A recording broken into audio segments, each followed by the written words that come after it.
Eric, how are you doing? I'm super, thank you. Good self. Yeah, I'm good, thanks, man. Appreciate your time today. And looking forward to this little chat. Good time to have time to talk. You're doing an interview. Do you want to do this with video interview or is it quality improved with audio? Um, is it okay to record video? If it doesn't come out great, I'll just use the audio anyway. So, Nice. how's your morning going so far? Rocking. Absolutely spot on. Yeah. Just had my debrief with team members, so I'm good for a while. Hopes. Cool. So, have you got half an hour then? Yeah, go, absolutely. Yeah, it's in the diary. All right. Well, I kind of after reading your book, when you do your talks and stuff, it just comes to you, and when you're being your true self. So I've purposely not planned any questions for you today. Okay. So I hope you don't mind. So I'm just going to see what comes. Yeah. And because, a lot of the time I just want to get it right and all that. But I know the right questions will come anyway. Just the stuff. Yeah. All right. So, okay, I'll get started. Welcome, guys. This is Steve Light from Leading Light TV. And my special guest today is Derek Mills. And Derek Mills is a speaker and author of book 10-second philosophy. And yeah, the reason I wanted to interview Derek was, he had a stutter as a child and, had all those kind of issues around it, and it's come a long way since. So I just wanted to interview him today and have a chat, really. So how are you doing today, Derek? Oh, I'm fantastic. Thanks, Steve. Yeah, doing really good. Feeling happy, shining on the inside and sun shining on the outside too. Awesome. How are you? Okay? Yeah, sorry. How are you? Okay? Yeah, I'm really well, thanks. Yeah, same as. Things are really great. Yeah, so just to kick things off, really, hope you don't mind me asking about your past and stuff, but I was intrigued about, you had a stutter as a child and you've, totally overcome that. Is there, have you talk a bit about how things were growing up and... Of course. Yeah, please, fire away. I'm happy to share whenever you'd like me to ask.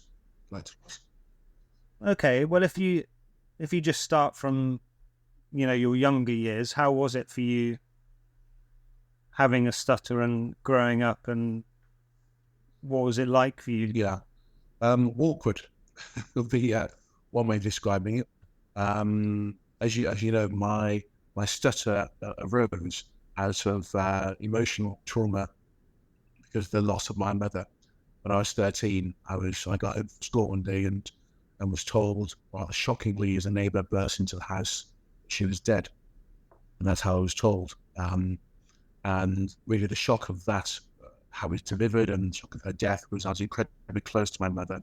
Loved her dearly, as we do when we're 13-year-old boys, the most important person in my life. And when I found out she died that day, I literally lost my voice, and I found that I couldn't speak. And when I went back to school after that, after the funeral, I just spoke with this horrible stutter, this speech impediment that stuck with me.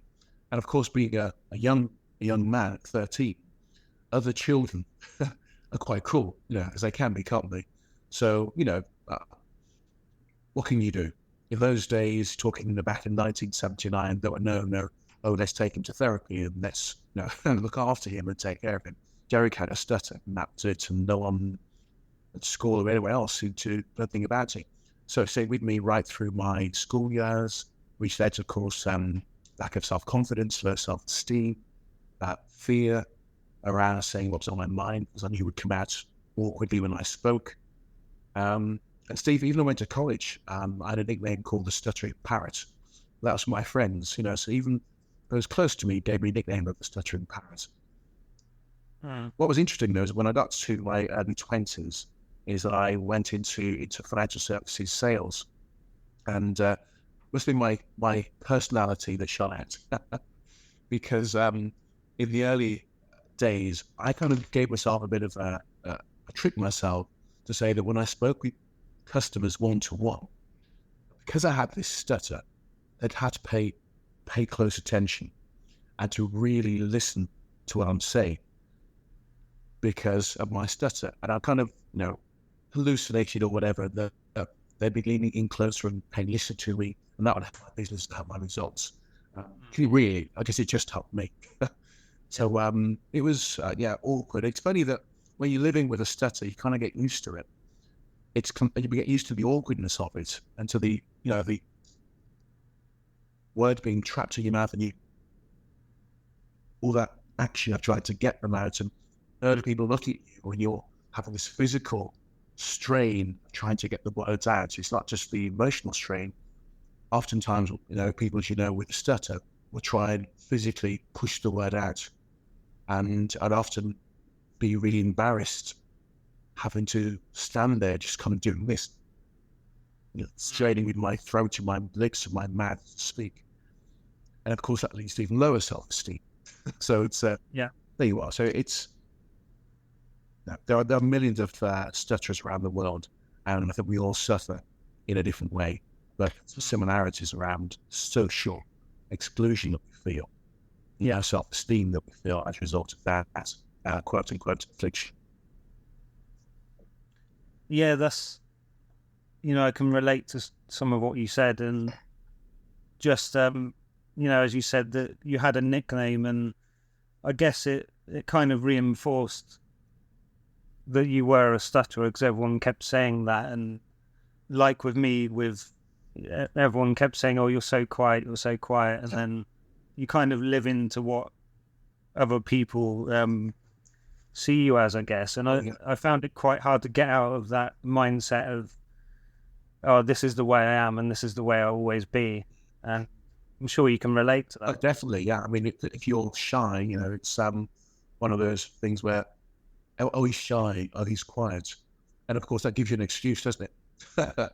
Yeah. Also, to be shy and be quiet. And as you say, a lot of the problems that we all face, whether we're shy or when we have a speech impediment, one thing that we all face as human beings is that we often do live our lives based on what the expectations of other people are for us, who we are and what we do and how we dress and how we walk and place that we go and all these things. And obviously that, as we both know, that can lead us really away from who we truly are, away from our true self into non-self. And whether we have an emotional or physical impediment in our lives, it can take decades to get away from that shackles of being constrained by what you think the world would have you be. And what I learned, and I know this is what your stuff you've learned, is that one surefire way to unhappiness is to live a life based on what you think the world would have you be. And that's the wrong path for any of us. Yeah, I totally agree with that. It's interesting. I think I've only just recently shed my label of shyness, I guess, because I felt that, the days where I felt unconfident, I assumed that was me slipping back to old ways. Okay. But the way I see it now is just having a bad day. Everyone has, bad days. A lot of people who can relate to my issues that I had in the past. You're kind of trying to move forward and gain confidence, and then all of a sudden you're having a really bad day. You're feeling very anxious, and you think, "Oh no, all that stuff I've done is wasted." Oh, yes. I realise now that that's not the case. I just had one particular bad day. It doesn't mean anything about me as a person. It's just I'm having a bad day. That's it. Exactly. I mean, even the greatest among us will have a bad day and many bad days, and sometimes it's that those bad days roll into weeks and months and sometimes years, and it's recognizing that the behavior in the day does not make you who you are. The blessing of this life is if we can get to sleep tonight, we can wake up with a brand new day. And that's not some rose-tinted approach, everything's wonderful. Part of my philosophy is that actually we only have one day, and that's the today day. So whatever happened yesterday, We can't be happy yesterday. We can't be happy in the future because happiness is a now experience. So all we can do and all we can be is experience happiness in the moment. So if I was unhappy yesterday, well, that was yesterday. If God willing, I wake up this morning, I've got a brand new day and I can be myself. And it's the being of self that helps us to be happy today. Two concepts there. One is around it's our being ourself that helps us to be happy, not what we achieve, but who we are. And the second thing is we experience happiness in the moment. It's about today. It's about right now.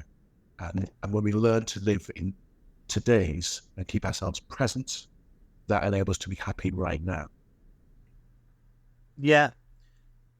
I think I've just really recently realized that myself. Like, I think it was Thursday last week, I had a really stressful day and was quite angry and, just a dreadful day. But then the day after I woke up and it was amazing. And yeah, I felt totally different because before I'd look back at yesterday and dwell on the bad day, which would carry on the bad day from, the next day, rather than drawing a line in the sand. This is a new day. And it was a great day. And that's one of the first times I've really realized that there only is today. Yes, absolutely.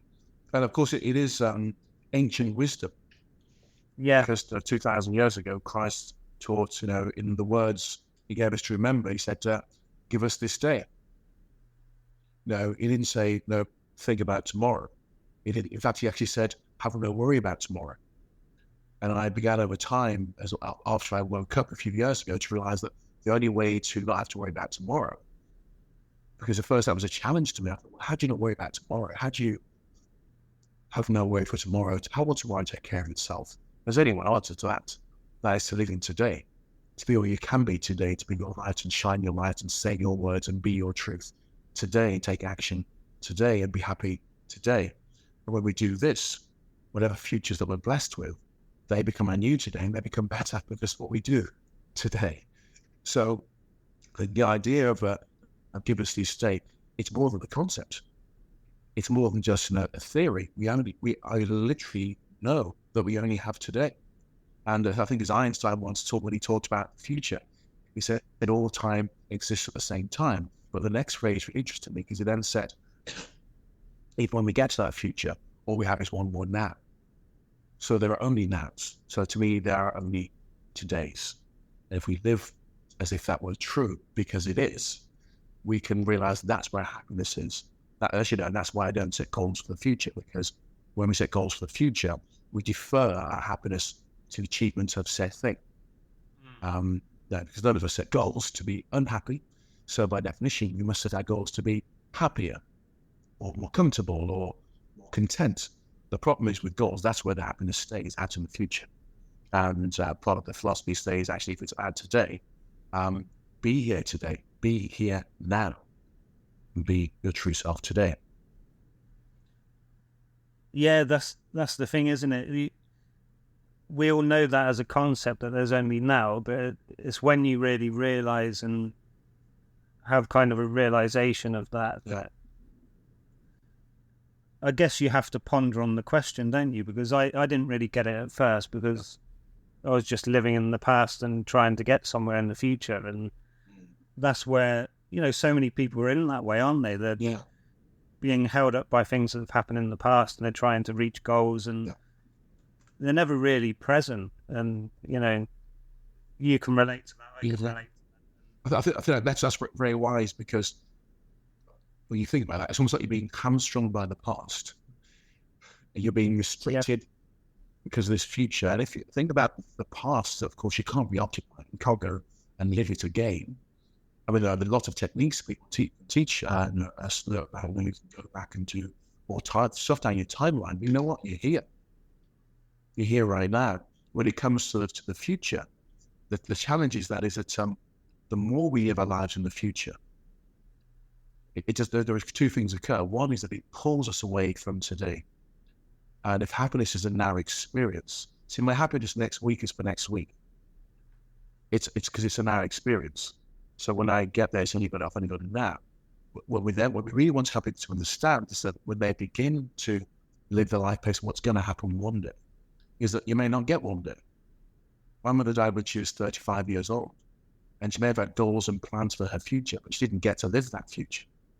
And then people you know and I know plan to be themselves one day, when they're retired. Then I'll be myself. Then I'll give those hugs, do the thing, take the photographs, walk with the kids, or help at that charity, or share my love, share my light. They're going to do that stuff one day when, one day is not a guarantee. So if we've just got today, and the second thing about, we put pressure on ourselves when we live in the future. And there's an old thing I heard way back in the 80s about pressure creating diamonds. If you put pressure on yourself, but your house you're going to have, the income you're going to get one day, the party you're going to be in your life, the money you're going to have, all these amazing things, you put pressure on ourselves because they told us, well, at least taught me, that pressure creates diamonds. I thought, and at the time, it seemed actually, Steve, it seemed right. Yeah, pressure creates diamond. The pressure over time, bit of heat, make a diamond. I'm a diamond, so that's great. But when I began to realize that there are such things as metaphors, metaphors that are just myths, and pressure creating diamond is just a myth metaphor because the pressure can crush things, and the diamond is created by being crushed. Now, notice what happens around the world. Diamonds are so rare that only a few things become diamonds because that crushing effect. But the pressure does not create diamonds of everything else. Otherwise, there'll be diamonds there'll be acres of diamonds right now. So what we're finding is that the pressure of setting goals and stacking up years and decades after decades, putting pressure on ourselves, does not make diamonds of most people. It works for some, but only a few. The rest of people, it crushes their spirit. It takes the happiness away from them now, and it makes them have a gap between who they really think they should be and who they truly are. So there are many issues around living in the future, and goal planning, goal setting is actually one of the challenges I have with most teachers around the world that teach you must set goals to be happy and successful. And I just ask, well, how's that working out for the world? How's it working out for you, me, and everybody else? The answer is not very. Yeah, well, I was the same as you. I thought that you had to be stressed and pressured to get what you want. I just learned from so many different teachers and stuff, and that became my belief that you have to struggle. But that's just one way of looking at it. I'm so much happier now, just being myself and doing what I love doing and taking every day as it comes. And there's so much lighter. There's a lot of weight off my shoulders, and I realize now that I don't have to get somewhere to be happy, that I can just be, maybe I'm not happy every day, but I'm a lot more happy that I'm not trying to chase something. Yeah. I love the idea of what you just said though. It's about that you can just be happy in today rather than when you get something. It's simple, but actually it's what it is. I call those ideas and those concepts, I call them the truth, because it is true. It's about capturing this moment and working on being centered and being our true self today. And at least with the things, because if we can be happier within ourselves, we can't be happy every single day, because like you just said, if you were to lose a dear one, or your business were to fail, or it has repossessed, it's tough to say be happy today. So that's actually about real, but it's a really saying that happiness is an experience. Stop preserving it. Stop pushing it towards the future. Feel that today. Then the idea is that you bring your happiness, we bring our light into our meetings with others, into our experience with others. Every one of us, I think, could benefit from, just for today, from this moment. We brought our happiness, our true self, into every business meeting that we had, if we're in business. And so many people that I've coached and mentored over the last few years now, who maybe do meditation in the morning and be happy and blissful, be really who they are. And they go into their office, go around their work, and they don't bring that happiness and that blissful state with them into their meetings. and they're struggling in their daily life. It's like finding some gem inside of you, and some real great light and some energy and some wisdom and some peace and some happiness. And you say, okay, meditation done. I'm going out there now to struggle and battle the world. And saying, no. Bring the meditation, bring that place with you into your day. And people will recognize you. People will begin to see you in ways they've never seen you in the past when you bring that light into your meetings, into your day, in every part of your day. Does that make sense? Yeah, it really does. I'm laughing because I was exactly like that. I was trying to force myself to meditate every day and feel good for a minute, and then just carry on stressfully into my work and ticking off stuff and rushing around all day. And then I remember a couple of weeks ago I went to a meditation class because I thought that I should go to a class so I could understand it more. Yeah. But the thing is, I turned down a nice evening with my girlfriend and I left meditation and I was feeling more stressed than when I turned up. I wished I had just stayed at home and relaxed with my girlfriend, so I'd have had a much more relaxing time. Yes, indeed. It's just funny how we try and put these things in place as a strategy rather than, I don't know. It's just putting pressure again. If I meditate every day, then I'll be happier. It's just another way of putting pressure on, I suppose. Yeah, I think you're right, because it's a meditation that is for us. So meditation for me is about bringing myself back to who I really am and holding that space. But also in that space, what I found is my wisdom is available to me. My sagacity is free flowing. Ideas and thoughts and concepts and connection with other people and things is there in that space. Can you think of a better space to bring to your business? Can you think of a better space to bring into your relationships? So meditation is not just for the class, it's for the day. It's about bringing that and holding that space the whole of your day, especially in what I would call the left brain conscious, worldly parts of our day. As if the more you're dealing with a left brain conscious, logical part of your day or your business, is to bring all of that stuff that you really have into that space. And that's where your genius awakens and give you guidance and wisdom your thinking mind or your ego was never going to access. So there's far more to this than just have a meditation and then go on by life. I'm saying, no, what do you find in your meditation? Where are you in that place? Bring that into your life, because that's probably closer to your truth than you try to think about stuff. Yeah. So you mentioned in your book that you did a talk. I can't remember what conference it was at. It was at a international speakers conference or something. Yeah, that's right. And you just spoke from the heart, really, didn't you? You weren't trying to impress anyone. You were just, I guess, you were in that state of mind then, weren't you? Yes. Just letting the words come and trusting yourself that that you had it in you to not say the right thing, but yeah.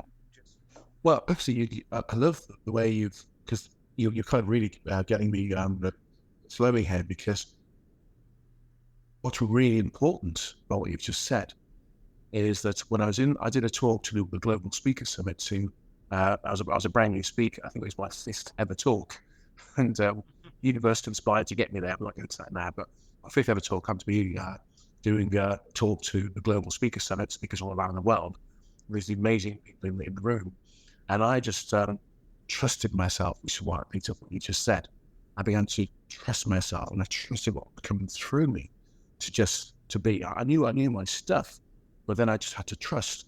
And the reason why I say that's such an important thing, Steve, is that most people in their lives, like I used to be for my previous 18 years before I woke up, they will trust their next door neighbor, trust the media, trust the paper, trust a friend across the fence, trust their colleagues, and they won't trust themselves. And most people have problems in their life. When I come to counseling with people, I often say that just have this as an idea, that a lot of the challenges, the problems of your life you've come to me today about is because up until this point, you have not trusted yourself. It's the lack of trust in self that has led you here. So it's about bit by bit developing a relationship with ourselves, we're beginning to trust ourselves, maybe on the small things. So listen to the guidance from within, the inner voice, the intuition, the wisdom that comes from it. Follow that, maybe on small things first, to develop the relationship with ourselves. And as we then develop that relationship, we begin to trust ourselves with the bigger things that come through us.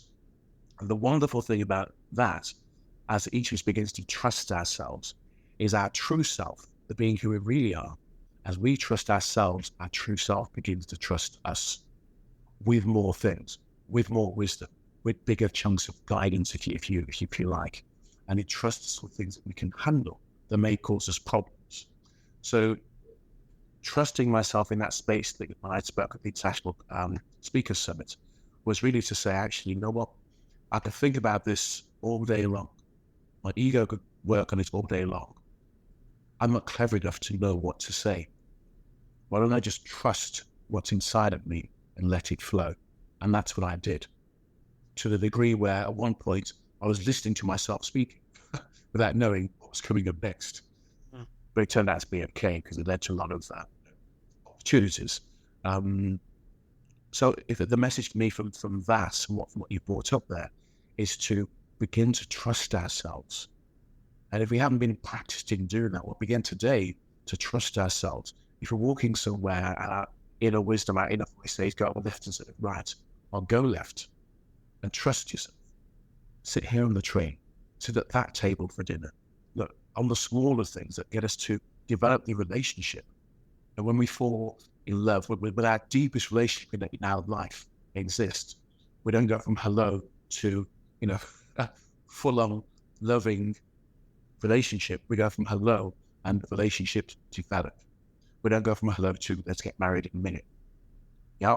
So it develops. I think it's the same with ourselves. We have to go back to the source and begin to trust ourselves and develop once more that relationship.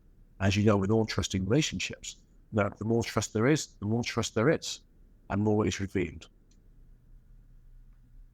Wow, that's fantastic. Just to touch on relationships briefly, because we haven't got much time. I find that so many people are looking for a relationship for happiness as well. Like if we're chasing money and we become happy when. Yes. It's the same. It works the same with relationships, doesn't it? Like, I know that, we are happy being with someone else, but I mean, to fulfill the lack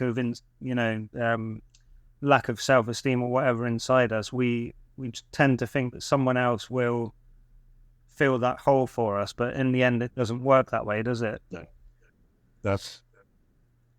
You're right. When I wrote the 10-second philosophy, clearly, before I woke up, I had a fractured relationship with myself. I always had a fractured relationship with everyone else around me prior to my waking up. I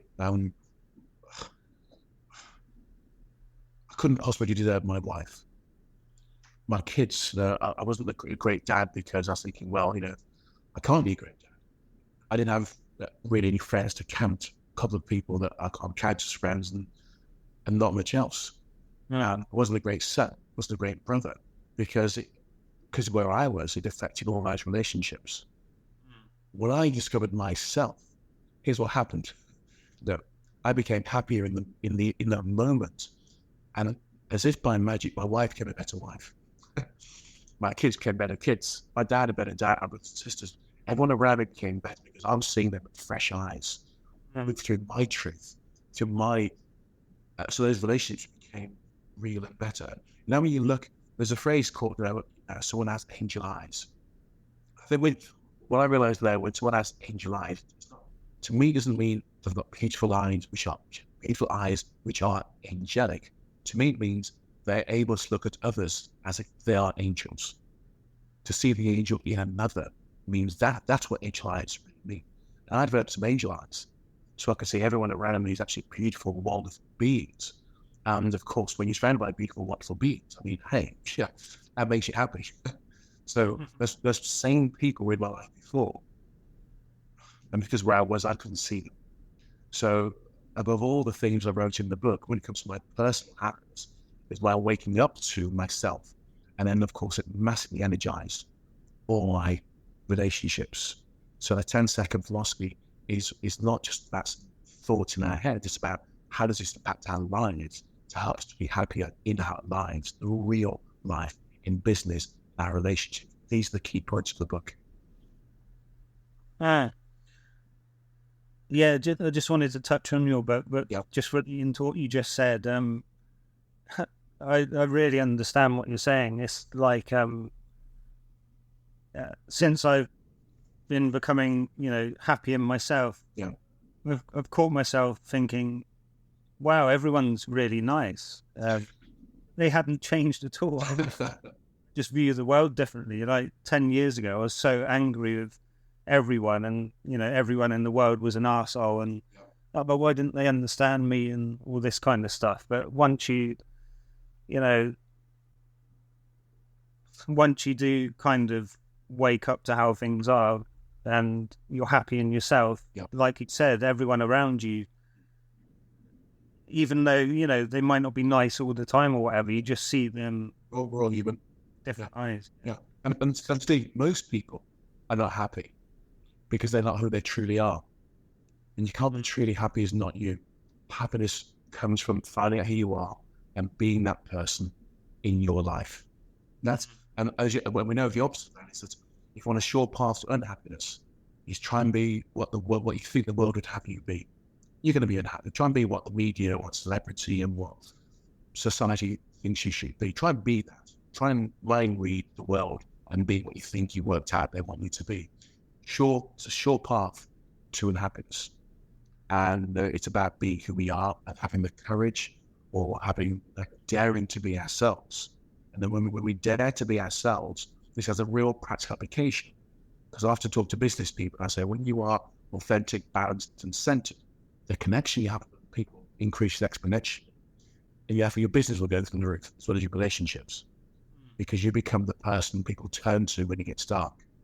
Because no matter how dark it is out there, if you turn on the light, every light turns towards the light.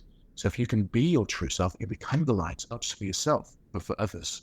And as you turn on their light, it illuminates the path for you as well. So we all benefit when we are each our real and our true self. Yeah. Just going back to the true self thing, what would you say to anyone? Someone might be listening to this and thinking, well, I am myself. 5 years ago, I couldn't relate to this kind of conversation. And what would you say to someone listening to this who's thinking, well, I am myself. I can't be anyone else. How do you differentiate that from someone who, I don't know, I'm not sure how to explain. I think what someone says, I am myself, I say that you're blessed. To be oneself is to be blessed, because that's the center of your happiness. I also would say that it's about discovery, because there's far more to each of us than we've ever tapped into thus far. So it is about saying, being myself is not an on-off situation like a light switch, where I am myself, not myself. We can, to less or greater degrees, be more of our true self. And our true self is instantaneous. It's part of the source, it's part of intelligence energy. We're part of the universe. Whether you're spiritual or quantum physicist or both, we know we're part of something else. And that something else has wisdom and sagacity, and that comes through each of us. So to be our true self is a continuum. I'm my true self now, but I'll know more of my true self, and I'll be more of my true self. God willing, if I get to 97, I'll be more of my true self, because I'll discover more of who I am, more of what's inside of me, more of my gifts, my abilities, my talents, and whoever I am, my light. To discover more of that, it's a continuum. And to be, so what I would say is, stay on that path and discover more. And there's more. Whatever wisdom comes from that place, speak the word. The words, thoughts, questions, phrases, ideas, and feelings that come from that place, be that in the world.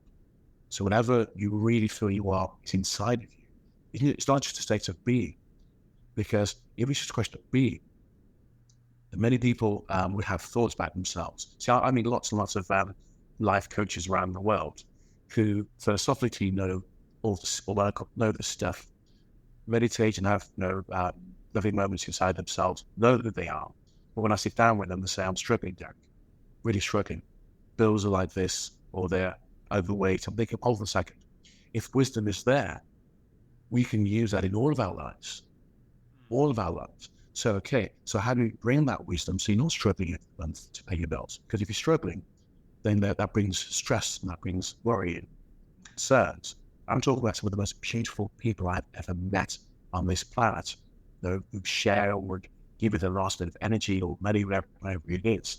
But sometimes they're struggling to make it what people might call the right world, the real world. And I say there is just one world.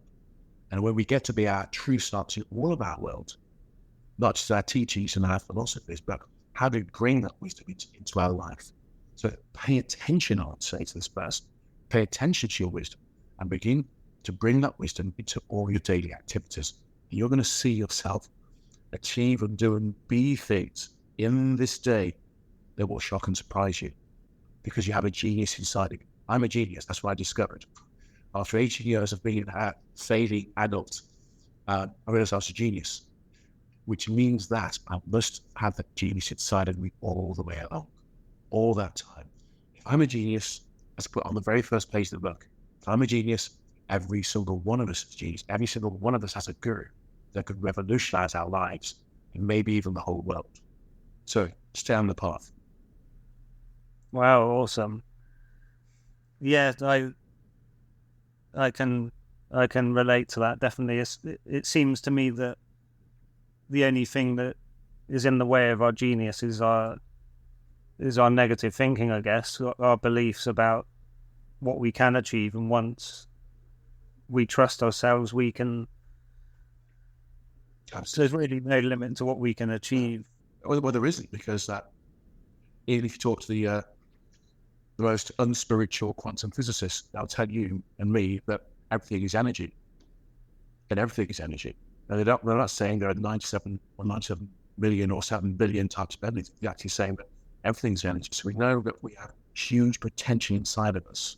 You can you can cut open an apple and you can count the number of seeds, as someone once said, inside the apple. What you can't see is how many apples will come from those seeds.